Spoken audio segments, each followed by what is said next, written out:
Hi guys, welcome back to our channel. In this video, I am going to show you how to reset Midea Dishwasher.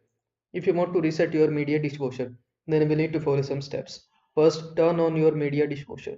When you turn on your Midea Dishwasher, after you will need to press the start button and the cancel button of your Midea Dishwasher about 3 to 5 seconds.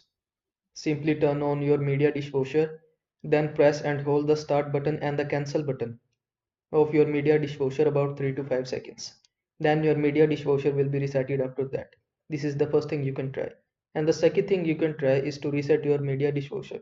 Simply unplug your Midea Dishwasher from the power source. Simply turn off your Midea Dishwasher and unplug it from the power source about 20 to 30 minutes. After you will need to see your problem is fixed or not. If you find your problem is fixed, then it is good for you. I hope this video was helpful to you. Make sure to like this video and subscribe to my channel for more this type of content. Thanks for watching.